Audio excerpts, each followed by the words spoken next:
अस्सलाम वालेकुम। इस वक्त मशरक़ वस्ती के हालात आपको पता है संगीन से संगीन तर होते जा रहे हैं, कशीदगी बढ़ रही है और इस कशीदगी के दौरान ही हमें दोनों तरफ से जो बयानात नज़र आ रहे हैं उनमें सबसे जो अहम बयान इस वक्त पूरी दुनिया में आप कहें कि जिसको बहुत ज़्यादा डिस्कस किया जा रहा है और उसको लोग बड़े हैरान परेशान हैं कि जेडी वेंस ने ऐसे इंकशाफात किए कि हलचल मच गई। जेडी वेंस ने इसराइल के बारे में जो बातें की हैं वो बातें हम कब से कर रहे हैं कि इसराइल के जो मकासद हैं वो क्या हैं। अभी उसने देखें कितनी कामयाबी से एमओयू को एक तरह से ख़त्म करवा दिया। अब कोई ये कह रहा है कि एमओयू है, उसका कोई वजूद है तो होगा, कागज़ी वजूद होगा, लेकिन एज सच आज छठा दिन है अमेरिका और ईरान के दरमियान में जो है वो जंग जारी है। दोनों अतराफ से अमेरिका उन पे वार कर रहे हैं और जो ईरान है वो बाकायदा उनके ऊपर वार करते हुए दिखाई दे रहा है और उनकी जितनी भी बेसिस थी मिडल ईस्ट के अंदर वो तमाम की तमाम जो है उनको बर्बाद करता हुआ दिखाई दे रहा है। और दूसरी तरफ आप देखें तो जो अमेरिका है उसका टारगेट तमाम उनकी शहरों के अंदर बमबारी करना, उनके पुलों को गिराना, उनके जो रेलवे स्टेशन के ट्रैक्स थे उनको बर्बाद करना, रोड्स के ऊपर हमले करना। तो वो उनके इंफ्रास्ट्रक्चर को जो है अमेरिका ईरान के अंदर तबाह बर्बाद कर रहा है, बस उसका ये बस चल रहा है। तो इस दौरान हमें जेडी वेंस का जो पॉडकास्ट वो कर रहे हैं वो भी नज़र आ रहा है। दूसरी तरफ से फॉक्स न्यूज़ इंटरव्यू लेती हुई दिखाई दे रही है अब्बास अरागची का। तो वो उनसे यही पूछ रही है, कह रही है कि आपने क्या डोनाल्ड ट्रंप से कहा है कि हम दोबारा जो है मुआहिदा करना चाहते हैं और जो है जंग बंदी, तो उस पर क्लियर कट अब्बास अरागची कहते हुए दिखा रही हैं कि बोलते हुए दिखाई दे रहे हैं कि हमने कोई किसी किस्म का मुआहिदे की बात नहीं की डोनाल्ड ट्रंप से, ना ही हमने किसी सीज़ फायर की बात की है। तो उसने एक और सवाल किया कि आप तो अपने जो मुसलमान कंट्रीज़ हैं, आपके जो नेबर्स हैं, आप उनको टारगेट कर रहे हैं। तो उस पर जो अब्बास अरागची उन्होंने बहुत क्लियरली उनको बताया कि हम मिडिल ईस्ट के अंदर जो हमारे मुस्लिम ब्रदर्स हैं हम उनको टारगेट नहीं कर रहे हैं, हम सिर्फ और सिर्फ अमेरिका की एयर बेसिस को टारगेट कर रहे हैं और जब तक अमेरिकन एयर बेसिस इस मिडिल ईस्ट के अंदर हैं हम इनको नीस्त तो नाबूद करके छोड़ेंगे, जब तक कि आखिरी जो बेस और आखिरी फौजी भी यहाँ पे होगा तब तक हम हमले करते रहेंगे। तो ये फॉक्स न्यूज़ के ऊपर ये एक इंटरव्यू बहुत ज़्यादा चल रहा है अब्बास अरागची का कल से, और दूसरी तरफ जेडी वेंस का जो पॉडकास्ट है वो काफ़ी वायरल है। तो जेडी वेंस ने वाकई में बड़े बड़े इंकशाफात किए जिसमें उन्होंने ये कहा है कि इसराइल जो है उसका मंसूबा यही था कि वो ये जो एमओयू था इसको नाकाम बना दे। उसने दिन रात इस पे कोशिशें की, इसके ऊपर बहुत सारा माल और पैसा खर्च किया कि किसी तरह से इसको ख़त्म किया जाए और हम देख रहे हैं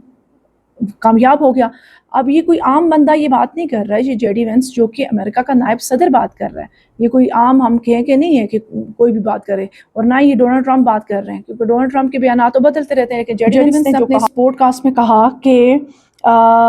जो इसराइल है वो ईरान के साथ होने वाले मुमकिन माहदे को सबूताज करने के लिए भारी रकम जो है वो अदा कर रहा है। उन्होंने इंकशाफ किया कि इसराइली हुकूमत के कुछ नासर हमें हमारी मौजूदा पॉलिसी से हटाना चाहते हैं। इस किस्म के बयानात दिए और साथ में ये भी कहा कि जो अमेरिका के अंदर इसराइल की जो आप कह रहे हो मकबूलियत है उसमें भी कमी आती जा रही है, यानी कि लोग अब इसराइल को सपोर्ट नहीं करना चाहते क्योंकि इससे डायरेक्टली जो है वो आप देखें कि अमेरिका को कितना बड़ा नुकसान है, उसकी आम आवाम को इससे बहुत बड़ा नुकसान है। और ये भी जेडी वेंस ने कहा है कि हम किसी किस्म की ज़मीनी कार्रवाई जो है वो तब्दीली लाने के लिए ईरान के अंदर नहीं करेंगे। ये कुछ बयानात हैं जो जेडी वेंस ने दिए, जिसमें ख़ास करके उन्होंने इसराइल को और उसके तमाम जो हथकंडे हैं, उसके जो मंसूबे हैं वो लोगों के सामने रखें। तो ये बातें बड़ी ख़तरनाक हैं। दूसरी तरफ हमें ये नज़र आ रहा है कि इसराइल ने कतर को भी ना छोड़ा।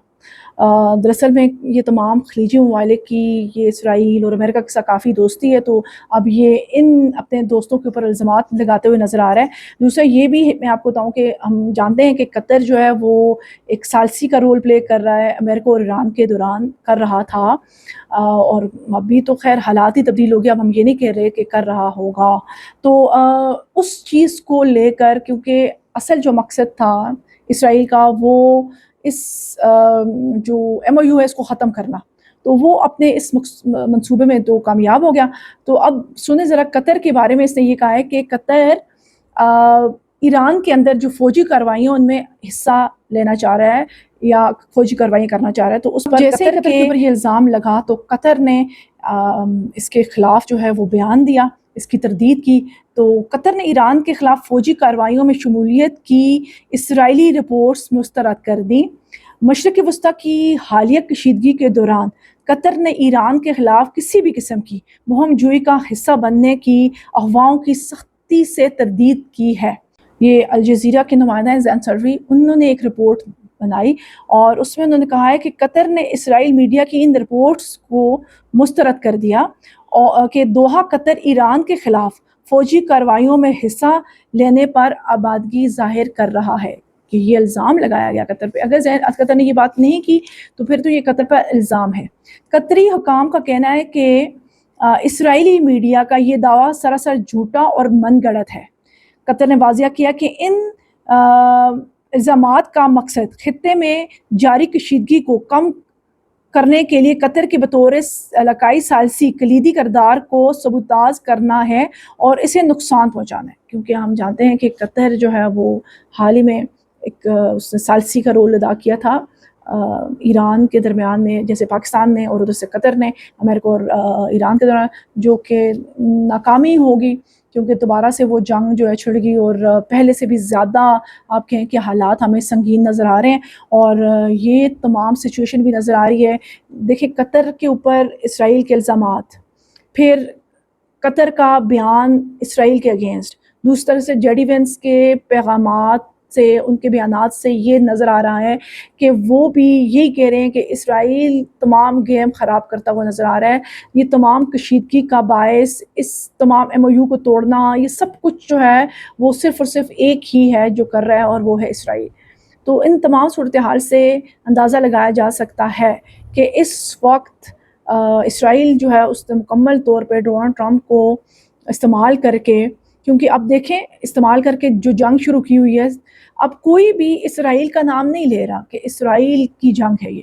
ہر کوئی، بے شک اسرائیل کی اس وقت جو ذلت رسوائی ہے پوری دنیا کے اندر ہمیں نظر آ رہی ہے، نیتنیاہو کو جو لوگ گالیاں دے رہے ہیں، لیکن دیکھا جائے تو اس وقت جنگ میں جو شامل ہیں، ڈائریکٹلی جو شامل ہیں وہ ایران اور امریکہ ہیں، تو اس کا نقصان دونوں کو ہو رہا ہے، امریکہ کو بھی بہت بڑا نقصان ہو رہا ہے۔ تو یہ چیز اگر ڈونلڈ ٹرمپ سمجھ جائیں کہ، لیکن وہی بات ہے ان کی سوچنے سمجھنے کی جو صلاحیت ہے وہ نیتنیاہو نے ختم کی ہوئی ہے، کیونکہ وہ ان کو بار بار جو ہے وہ اپنے جو ایپسٹین فائلز دکھاتا ہے تو اس کے بعد سچویشن کچھ بدل جاتی ہے، اور ڈونلڈ ٹرمپ اپنے آپ کو بچانے کے لیے پوری دنیا کو جنگ کے اندر جو ہے وہ جھونک رہے ہیں اور حالات سنگین سے سنگین تر ہوتے جا رہے ہیں۔ یاد رکھیے گا کہ جو اسرائیل ہے اس کا جو یونان پلان ہے، یا ان کا آپ کہہ سکتے ہو اس پلان کو یونان پلان، ان کا جو پلان ہے گریٹر اسرائیل کا، تو اس میں ان کا آپ کہہ سکتے ہو ان کا ایک بنیادی جو مقصد ہے وہ یہی ہے کہ ڈیوائیڈ اینڈ کنکر، اور وہ دیکھیں ڈیوائیڈ تو کر چکے ہیں ہر طرح سے۔ آپ تمام مسلم ممالک کو دیکھ لیں، وہاں پہ آپ کو مذہبی، سیاسی، معاشی تمام کمزوریاں نظر آ رہی ہیں، تو ان کا مقصد ڈیوائیڈ، اب ان کا مقصد ڈیوائیڈ اینڈ دین کنکر، تو وہ بھی بہت جلد